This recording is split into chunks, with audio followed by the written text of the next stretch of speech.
Muito bem, vamos nós aqui para mais um dia de devocional, 75º dia, 75 dias de propósito. Aqui nós já estamos nesse ano de 2021, não é? E que bom que você tá aí comigo, que bom que fome e sede de Deus tem sido gerada aí dentro de você, sabe, queridos? Conhecimento liberta a gente mesmo de trevas, sabe? E o conhecimento de Deus ainda é algo, assim, é algo que é um plus, né? Ter o conhecimento de coisas naturais é sempre bom. Falar uma outra língua, ter uma graduação em alguma área específica que você se identifique é ótimo. Mas, queridos, conhecer a palavra de Deus, conhecer mais a Deus, é algo que vai dar respaldo para você em todas as outras áreas da sua vida. Eu costumo dizer que a palavra de Deus e conhecer ao Senhor, e buscar em conhecer ao Senhor, e fazer dele realmente Senhor da nossa vida é como uma cascata. Ele sendo o centro, ele sendo o primeiro, né, de tudo, e como uma cascata, queridos, vem descendo e vem realmente trazendo vida, trazendo fonte de águas vivas para todas as outras áreas da nossa vida. Então, a vantagem de você conhecer a palavra e conhecer a Deus é porque você não fica enganado mais em nada, nem na sua vida sentimental, nem na sua vida financeira, nem na sua vida espiritual. Você avança, entende? Então, por isso eu sempre encorajo você a vir comigo nessa jornada de fazer do ano de 2021 o melhor ano da sua vida, porque se você adota o hábito, né, de ler, de meditar, de receber essa palavra, não tem como mais a sua vida ser a mesma, amém? Boa noite, Simone, seja bem-vinda, minha irmã Cida, bem-vinda, todos vocês que estão chegando, sejam todos muito bem-vindos. Nós estamos avançando, como eu dizia, 75º dia. E olha, eu quero dizer para você que 31 de dezembro já tá aí. Porque o tempo tá voando, né, queridos? Olha, nós já estamos hoje iniciando mais um livro. Hoje começamos no livro de Juízes. Ontem terminamos Josué. Queridos, um livro maravilhoso, maravilhoso. Olha, eu tô sempre pensando que o que nós vencemos foi muito bom. Mas quando você lê hoje, quando você ficar sabendo o que aconteceu aqui nos primeiros capítulos de Juízes, você vai ficar, eu acho que você vai ficar surpreso. Eu acho que você vai acabar ficando um pouco surpresa, porque não é possível, gente. Depois do tanto que Deus falou com esse povo, eu vou te contar o que esse povo fez aqui no início, então, do livro de Juízes, tá bom? Mas antes de nós, então, adentrarmos aqui já para o nosso resumão do dia, vamos falar hoje sobre capítulos 1, 2 e 3, então, do livro de Juízes. Eu quero ministrar uma oração na sua vida, em sua vida, tá bom? Em nome de Jesus. Então, nós podemos orar? Hoje vai ser bem breve, eu vou fazer um resumaço assim de tudo que aconteceu, mas eu não posso deixar você sem receber essas preciosidades de Deus, porque é exatamente o que diz a palavra, né, queridos? Conhecendo a verdade e sendo liberto de toda mentira, de todo engano. É esse o propósito, o objetivo, quando nós nos dispomos a conhecer mais a Deus e a sua palavra, amém? Então vamos orar? Podemos? Vamos lá, Pai. Em nome de Jesus, nós oramos agora, Pai. E desde já nós queremos te agradecer por todas as coisas que o Senhor tem feito por nós até aqui. Pai, nós somos tão gratos. Nós somos tão gratos pelo seu cuidado, pelo seu amor. Nós somos gratos, Pai querido, porque até aqui a tua forte mão tem nos sustentado, Pai. Obrigada pelo seu zelo, pelo seu amor de Pai conosco, Senhor. Muito obrigada. Nós oramos, Pai, nesse momento, e eu ministro, Pai, sobre a vida desse homem e dessa mulher, Pai, que estão comigo agora, que estão comigo conectados, assistindo esse vídeo, Pai, nesse propósito, nesse devocional, Pai, para que revelação da sua palavra chegue, Pai. Não só conhecimento, porque só o conhecer não vai transformar a vida deles, mas, Pai, que a revelação da sua palavra chegue para cada um deles, Pai, e que cada um deles tenha a sua vida totalmente transformada. Senhor, tu tens esse poder e a tua palavra, ela tem esse poder de transformar as nossas vidas.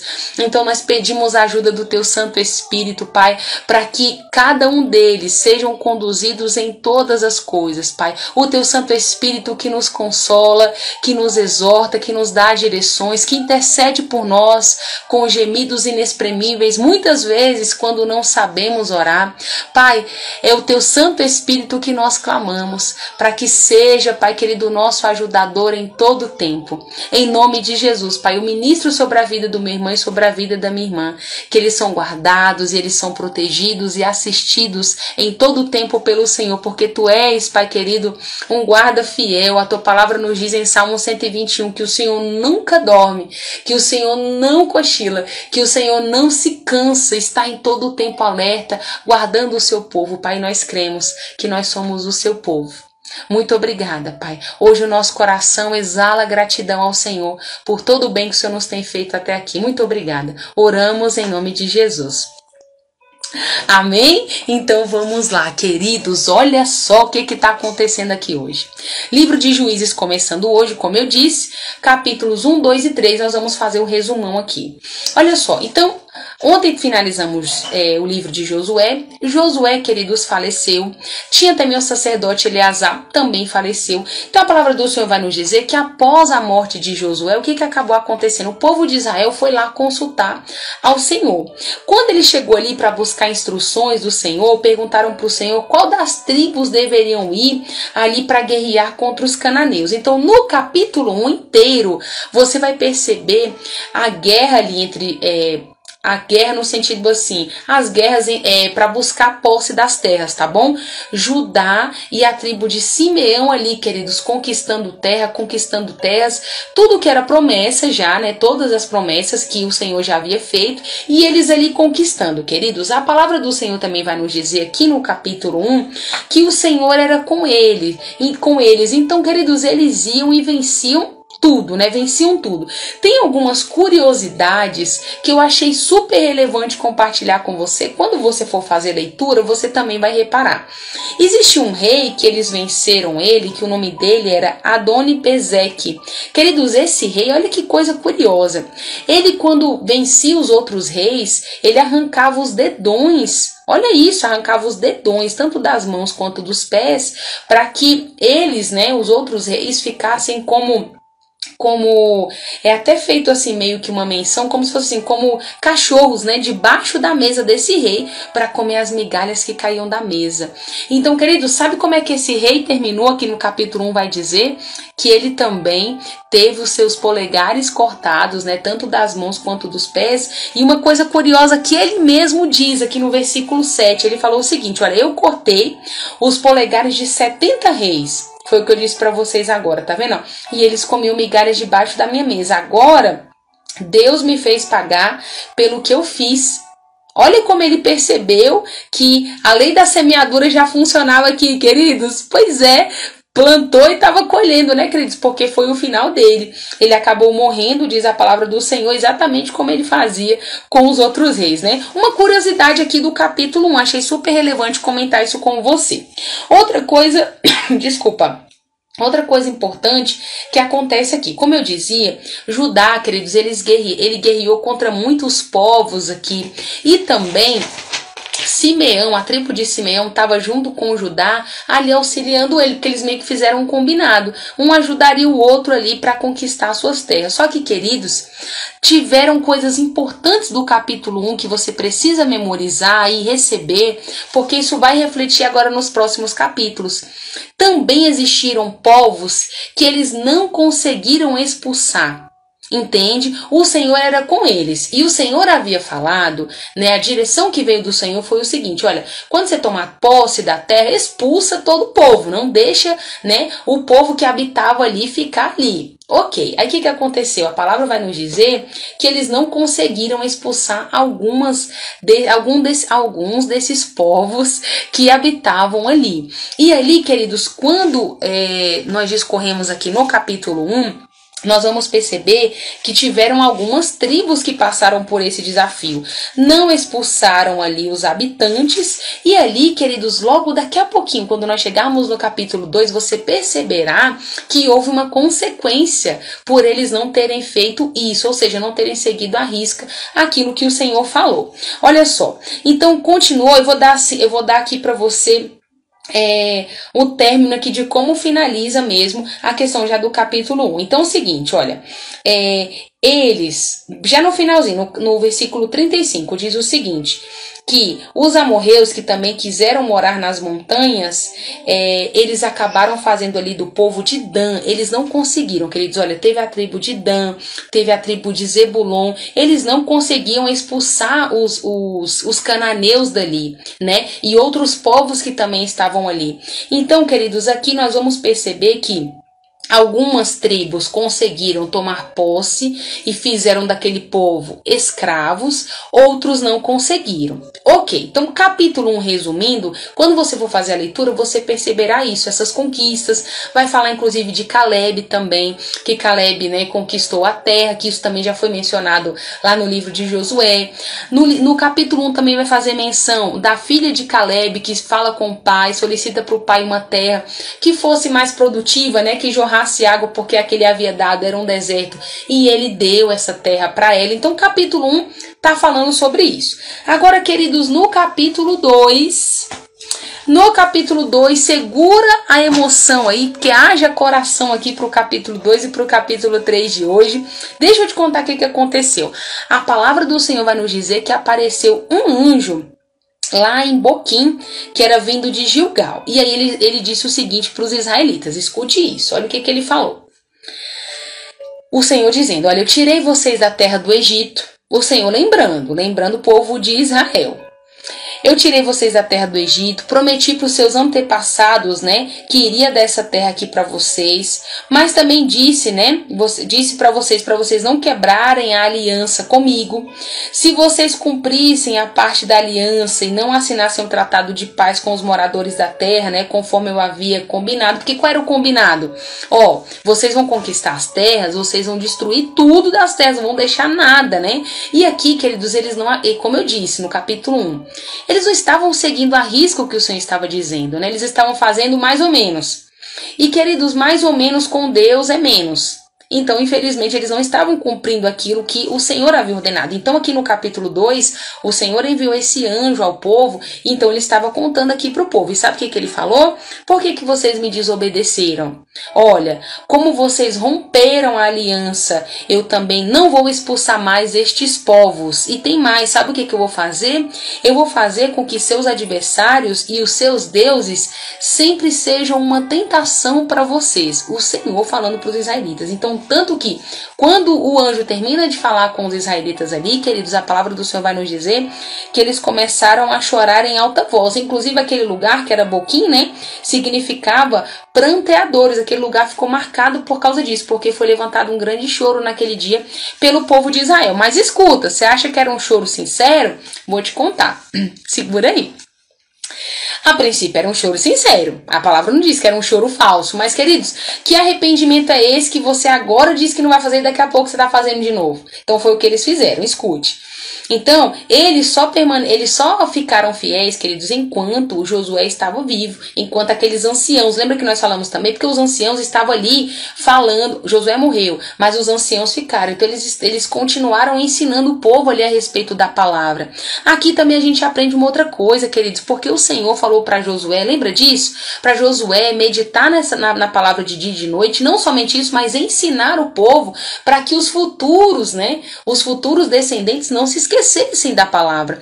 Então aqui entenda, enquanto a palavra estava sendo apregoada, estava sendo ministrada, enquanto a palavra estava sendo lançada, eles permaneceram fiéis, através da vida dos anciãos, através de todo o povo. Agora diz aqui que quando finalmente todos morreram que era daquela geração, a nova geração, a geração que surgiu, que não conhecia o Senhor, parou. Aqui, no versículo 10 está dizendo isso. Pouco tempo depois, eles começaram a reprovar, a fazer o que o Senhor reprovava, começaram a adorar outros deuses, queridos. Está aqui.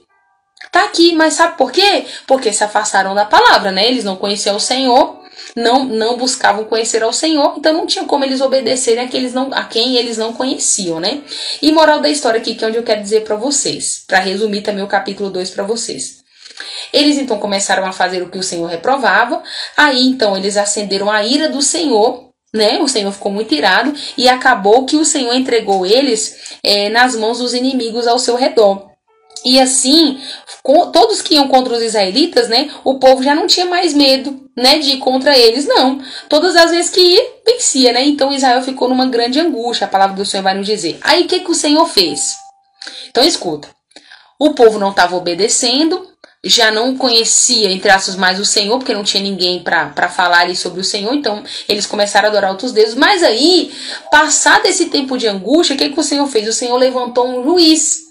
Olha o que o Senhor falou. O Senhor levantou um juiz para livrar Israel dos inimigos que estavam atacando a ele. Agora escute, contudo, os israelitas não obedeceram aos juízes. Em vez disso, eles foram infiéis ao Senhor e continuaram adorando outros deuses. E por se desviarem tão depressa do caminho, né, que os seus pais haviam ali vivido, por não terem obedecido os mandamentos do Senhor, o Senhor sempre que colocava um juiz, querido, sempre, deixa eu te contar o que acontecia, que isso nós vamos perceber agora nos próximos versículos. Quando o Senhor levantava um juiz, o povo obedecia. Aqui, ó, porque aqui tá dizendo aqui, ó, que na verdade começou dizendo que eles não obedeceram ao juiz, mas na verdade é assim, ó. Quando ele levantava o juiz, o povo obedecia. Mas aí o juiz morria, eles passavam a desobedecer novamente, entende? É o que está dizendo aqui, ó. Então, eles só obedeciam enquanto o juiz vivia. E aí o Senhor teve compaixão do povo, mais uma vez, porque o povo estava gemendo mesmo, oprimido, afligido. O que ele fez? Ele então, queridos, levantou um juiz aqui. Ele levantou um juiz aqui. Deixa eu só ver se já é aqui que aparece o sobrinho aqui de Caleb. Não é ainda aqui no capítulo 2, é no capítulo 3. Ó, então quando o juiz morria, eles se corrompiam, como eu disse, continuavam seguindo os outros deuses, né? O Senhor ficou irado e falou para eles mais uma vez: olha, vocês violaram a aliança que eu tinha, né? Que eu fiz com os pais de vocês e não tem dado ouvido à minha voz. Por isso eu não vou expulsar as nações que Josué deixou quando morreu. Eu não vou expulsar os povos, né, das nações que Josué prometeu. E quem eram esses povos? Você lembra quem eram esses povos? Lembra? Os heteus, os jebuseus. Pois é, era esse povo aqui. Então tá falando aqui, ó, em vez disso, eu vou colocar vocês à prova. O Senhor estava dizendo para os israelitas aqui: eu vou colocar vocês à prova para ver se vocês vão me obedecer ou não. Então assim, sabe o que ele permitiu? Ele permitiu que aquelas nações permanecessem na terra, não expulsou aquele povo logo e permitiu também que não permitiu que Israel destruísse nenhuma delas, queridos. Levantou a ira do Senhor. Então, infelizmente, eles não venciam mais nada. Agora, olha o que começou a acontecer no capítulo 3. Como eu dizia aqui, falamos sobre os juízes. O Senhor, então, começou a levantar juízes para poder, então, ali direcionar o povo. Enquanto os juízes estavam vivos, eles obedeciam. Quando os juízes morriam, eles passavam a desobedecer e adoravam os deuses novamente. Então, capítulo 3 vai dizer isso. O Senhor dizendo que colocou eles à prova, então, mas o Senhor queria dar oportunidades aos jovens israelitas para que eles aprendessem, né, na guerra. Então, o que eles fizeram?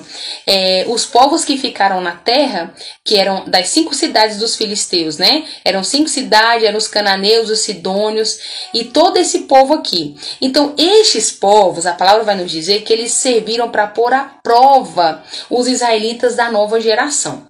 Vamos recapitular. Nós estamos falando aqui que o Senhor quis dar uma oportunidade para os jovens israelitas, né, para que eles batalhassem ali na guerra, né, e vencessem os inimigos. Os povos ficaram na terra que eles foram. Quais foram os habitantes?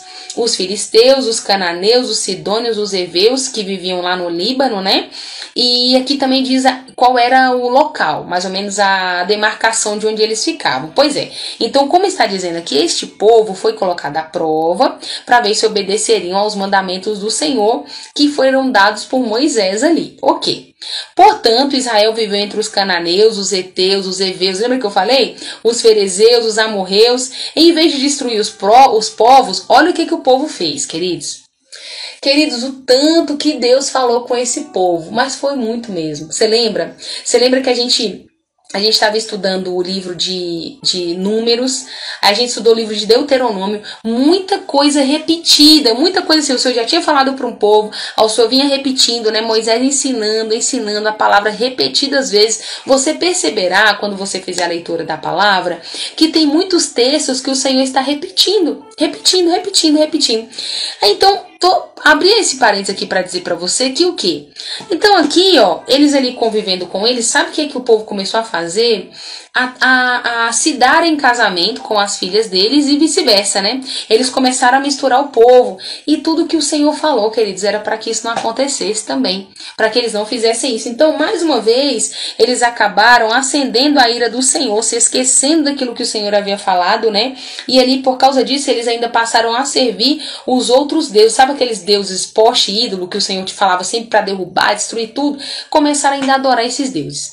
Queridos, então o Senhor ficou mais uma vez muito irado, e a palavra vai nos dizer que ele deixou que o rei da Mesopotâmia vencessem, derrotassem os israelitas, e eles ficaram ali sobre o domínio dele durante 8 anos. Para finalizar, já estamos quase finalizando o capítulo 3 e finalizar o nosso devocional de hoje, deixa eu te contar o que aconteceu. Aqui, então, no capítulo 3, tá vendo? Ele deixou o rei da Mesopotâmia vencer ele durante 8 anos. Mas aí, quando eles começaram a pedir socorro e clamaram a Deus por um libertador, o Senhor enviou um libertador. Quem era que o primeiro libertador que aparece para nós aqui? Foi Otoniel, lembra? Que ele era o sobrinho de Caleb, que se casou com a filha dele. Lembra, Axa? Pois é. Então ele foi o primeiro. E a palavra vai nos dizer que o Senhor, o Espírito do Senhor, diz aqui, no versículo 10, controlou completamente Otoniel. E, queridos, ele tinha funções de juiz ali, mandava nas forças do exército. Queridos, o Senhor entregou o rei da Mesopotâmia para ele, né, nas mãos de Otoniel, e ele foi derrotado. O rei que outrora tinha vencido o povo de Israel, agora o Senhor, por estar dominando ali através do espírito dele, Otoniel, que era o juiz, então ele venceu. E a palavra vai nos dizer que toda a terra ficou em paz durante 40 anos, né, enquanto Otoniel foi juiz, até que chegou a morte dele. Até que Otoniel morreu. Então, depois da morte dele, olha o que aconteceu. Mais uma vez o povo voltou às velhas práticas. Mais uma vez, eu sei. Mais uma vez. Aí vai dizer que eles clamaram de novo por socorro. E o Senhor enviou outro libertador que se chamava Eude. Então, queridos, capítulo 3. Eu já vou finalizar aqui porque você vai fazer a leitura dele, que ele é maravilhoso. Eu vou resumir para você o que acabou acontecendo. Isso, então, aconteceu reiteradas vezes. Contei de Otoniel, contei de Eude. Daqui a pouco vai ter um outro libertador aqui. E nós vamos perceber que o povo, queridos, em todo tempo, enquanto tinha juiz aqui até o capítulo 3, eles obedeciam. Quando o juiz, quando o juiz morria, eles voltavam a praticar as velhas práticas, né, queridos? E fazer tudo que o Senhor abominava. E aqui deixa eu te contar como é que termina o capítulo 4. O Senhor deu uma estratégia para que eles vencessem, para que Eude, né, vencesse um rei, que a palavra diz, queridos, inclusive que ele era um rei assim, obeso, sabe? Ele era um rei gordo. Diz exatamente isso na palavra. E ali Deus deu uma estratégia para ele. Ele foi até o palácio desse rei. Maravilhosa estratégia. Ele foi lá, matou o rei e conseguiu conquistar aquela cidade. Foi algo poderoso e tremendo. Eu fiquei maravilhada aqui com a estratégia que o Senhor deu. E ele venceu. A palavra diz aqui que depois dessa estratégia, eles avançaram lá, né, para essa cidade, e eles venceram. Agora veja bem como termina, né? Aqui já o capítulo 3. Diz assim, então, que depois de Eude, Sangar, filho de Anate, foi o juiz. Ele matou de uma só vez 600 filisteus, usando como uma arma um ferrão de tocar bois. Assim, Sangar também libertou Israel. Então, assim, como eu dizia, você perceberá que o Senhor livrou aqui o povo dos moabitas, né? Deu vitória. Sempre que eles estavam coordenados aqui por um juiz, era vitória. Juiz morria, o povo caía. Então, queridos, por isso que eu falei que você tinha que segurar o seu coração, porque só tá começando o livro de Juízes. Tem muita coisa que vai começar a fazer sentido para você, mas até aqui, sem dúvida nenhuma, queridos, existe algo que é muito forte e é muito claro para nós até aqui, que a gente tem que tomar como lição para nós. Queridos, existe uma palavra que ela é bússola, que ela é caminho, que ela é luzeiro para as nossas vidas. Existe uma palavra que o Senhor deixou para nós, que nós devemos nos orientá-la por ela, que nós devemos segui-la, obedecê-la, mais do que segui-la e ouvi-la somente, obedecê-la, se nós queremos ter êxito e sucesso nos nossos caminhos. Nós aprendemos isso com esse povo, inclusive, porque quando o povo dava ouvidos ao Senhor, o povo prosperava, o povo avançava, mas quando o povo deixava de considerar o que Deus estava falando, eles começavam a perecer e a sofrer. Então que eu e você, já até aqui, possamos tomar como entendimento de que o Senhor, Ele quer nos fazer prosperar em todas as coisas. O Senhor, Ele quer fazer com que os nossos caminhos sejam bem-sucedidos em todas as coisas. Mas para isso, queridos, nós precisamos obedecer. Nós precisamos obedecer integralmente, não parcialmente. Não tem como nós servirmos a dois senhores, né? Foi o que o Senhor Jesus falou para nós no Novo Testamento, porque certamente estaremos agradando a um e desagradando a outro. Então, por isso, como Josué falou ontem, decida a quem você vai servir, escolha, decida hoje a quem você vai servir, porém eu e minha casa serviremos ao Senhor. E eu espero que a tua resposta também seja essa, tá bom? Eu vou ficando por aqui, um grande abraço para você. Amanhã nós estamos firmes e nós vamos juntinhos e juntinhas até o dia 31 de dezembro desse ano de 2021, tá bom? Deus abençoe a sua vida. Tchau, tchau.